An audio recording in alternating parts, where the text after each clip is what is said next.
Hello and welcome to part 3 of my weapon tutorial for the original Unreal Tournament.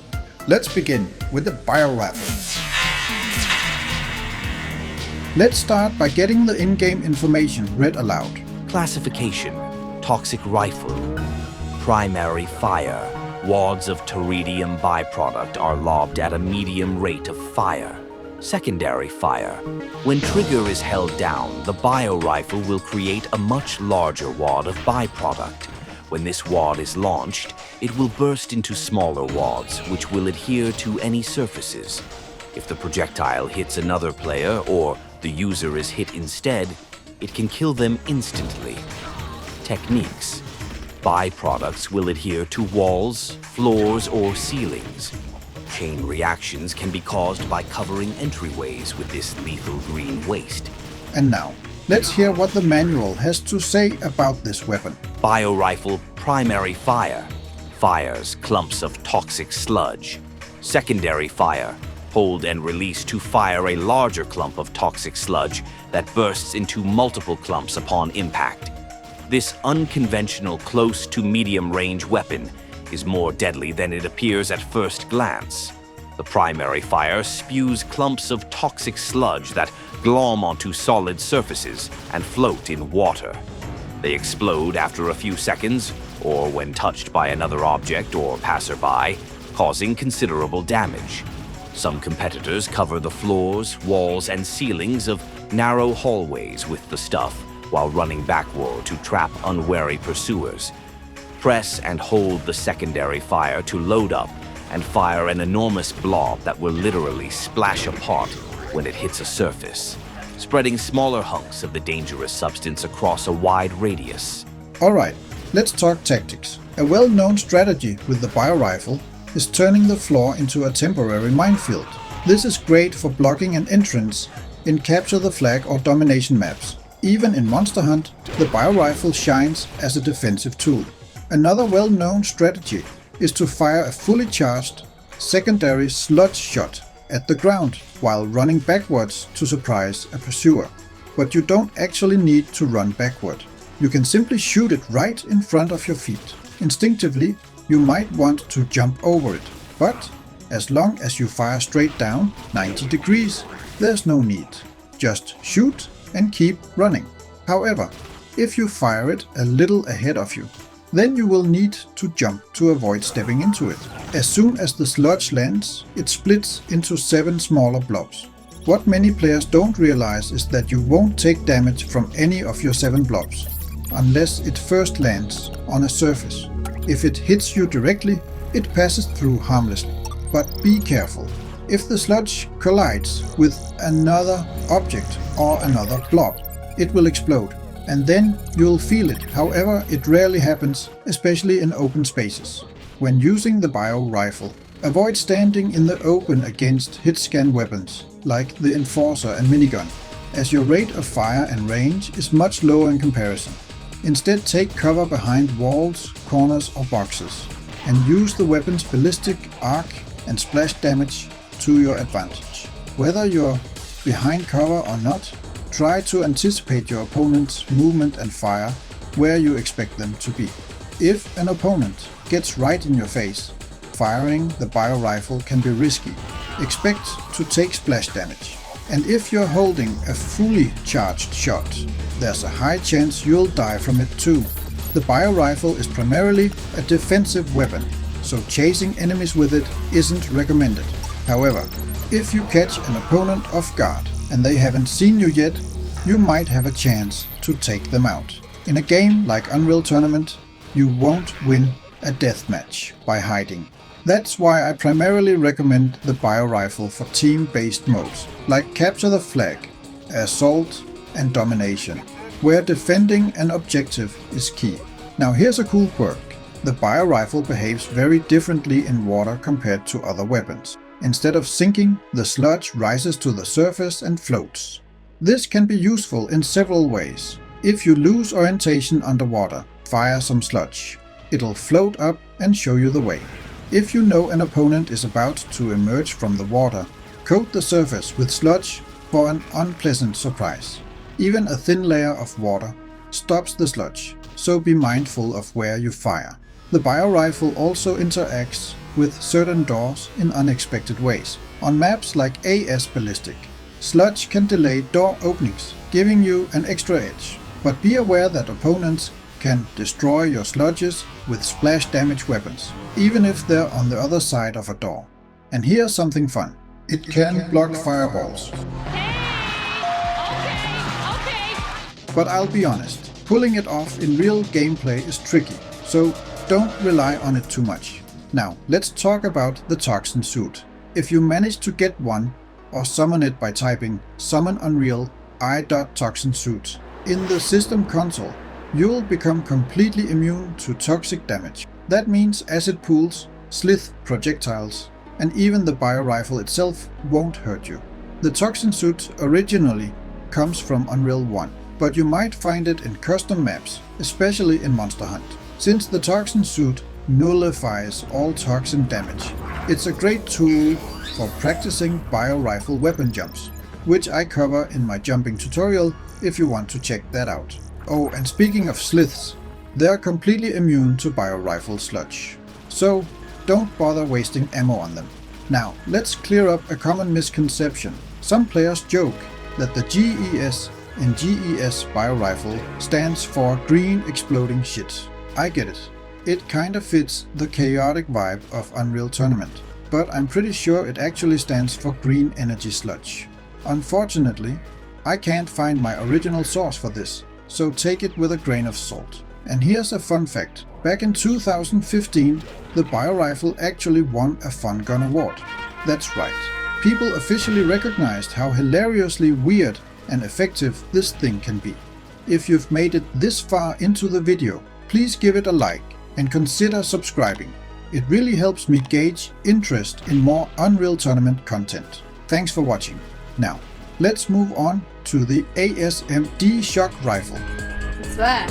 My invisible shock rifle. Invisible shock rifle. Let's talk about the two variants of this weapon. First, we've got the ASMD Shock Rifle, and then there's the Super Shock Rifle, which is often called the Enhanced Shock Rifle or the Instant Jib Rifle. Now here's an interesting tidbit. According to ChatGPT, ASMD stands for Anti-Security Maintenance Device, but on unreal.fandom.com it says ASMD means Artificial Shocker Magnetic Destroyer. Within the Unreal Tournament community, there are less family-friendly interpretations of ASMD. And here's a fun fact. T. Elliott Cannon, the designer of Deck 16, along with the legendary map designer David Munich, mentioned in a conversation that ASMD actually comes from the phrase "and suck my d-" inspired by the movie Fear of a Black Hat. And suck my That sounds likely, as it's yet another abbreviation that fits into the game's lingo. Now, let's see what the in-game weapon information says. Classification: Energy Rifle Primary Fire, Instant Hit Laser Beam. Secondary Fire, Large, slow-moving plasma balls. Techniques: hitting the secondary fire plasma balls with the regular fire's laser beam will cause an immensely powerful explosion. You might have noticed the Enhanced Shock Rifle has the same description and picture as the Shock Rifle, and that's wrong information. The description should have been something like this. Enhanced Shock Rifle. Classification Energy Rifle. Primary fire, instant hit red beam. Secondary fire, none. Techniques. The Enhanced Shock Rifle, also known as the Instant Jib Rifle, has a slower rate of fire than the ASMD Shock Rifle. In return, it delivers a lethal blast, capable of eliminating a human opponent in a single shot. Its high energy beam can vaporize enemies instantly, even if they are protected by a shield belt and have consumed a big cake of health. Now let's dive into the manual. Shock Rifle Primary Fire, Instant Energy Beam. Secondary Fire, Slower Energy Projectile. Combo Attack: hit the secondary fire projectile with the primary fire for a more powerful explosion. Emitting searing bursts of pure energy, the devastating shock rifle is an ideal weapon for medium or long-range attacks. The primary fire delivers an instant concussion with pinpoint precision. The secondary fire launches a slower energy projectile. The Super Shock Rifle isn't mentioned in the manual at all, so let's quickly go over some key details. It deals a massive 1000 damage per shot and never runs out of ammo. That's all you really need to know.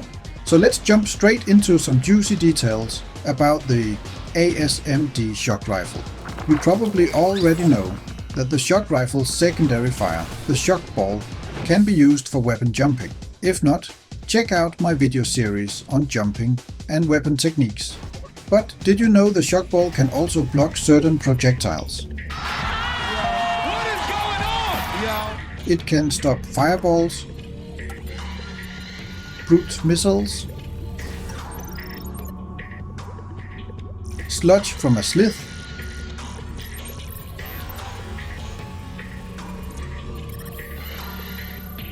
sludge from the BioRifle,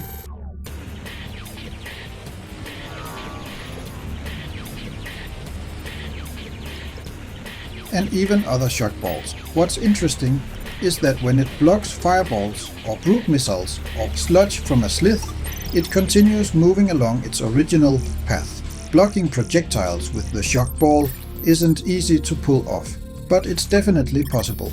Now, here's something weird you might not have noticed. While testing the shock ball's push effect, I discovered something strange.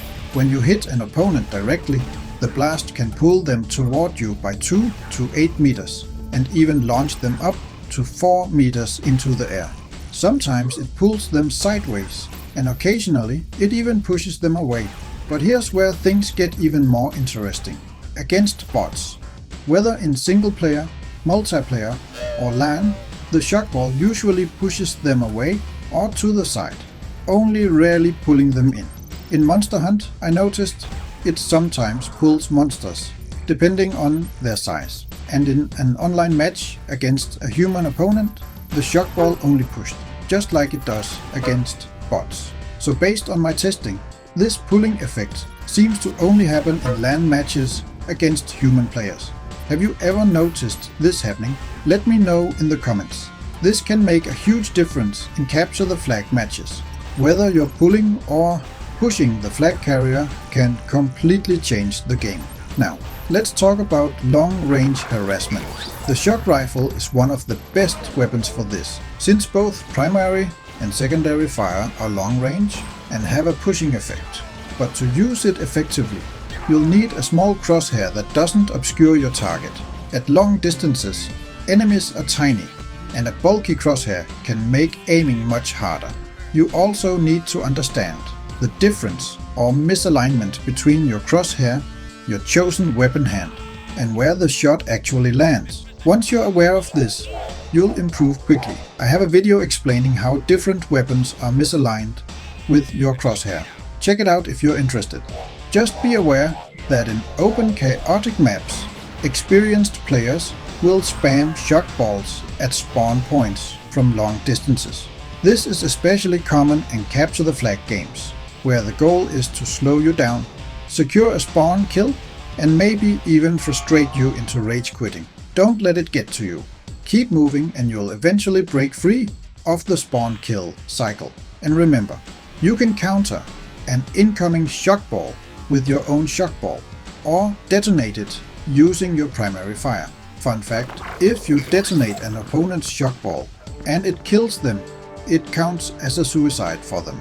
You won't get credit for the frag, but your opponent loses a point. One of the most satisfying things in Unreal Tournament, landing shock combos around corners, over hills or at choke points, before your opponent even sees you. To master this, you'll need to practice moving shock combos, standing still or only moving forward and backward, while setting up a combo makes you an easy target. If you want to improve, I highly recommend checking out top-tier players like Bustercell on YouTube. Watching his movement and strategies will help you level up your game. Just be careful not to overuse the shock combo in deathmatch. It burns through ammo very quickly. Now let's talk about insta-gip. The insta-gip shock rifle is used in many game types, but one that deserves special mention is BunnyTrack. BunnyTrack is a movement-based mod for Unreal Tournament 99, where players navigate through obstacles, puzzles, and challenges to complete a map as quickly as possible. What makes the Insta-Jib rifle special in this mode is that it acts as a key or button pusher, allowing you to activate switches from a distance by shooting them. This is often required to solve puzzles and progress through the map. If that sounds interesting, the BunnyTrack community has an active website and YouTube channel worth checking out. Well, how many of you are still watching? This video is already over 15 minutes and 37 seconds long. If you're still here, you're a true Unreal Tournament fan.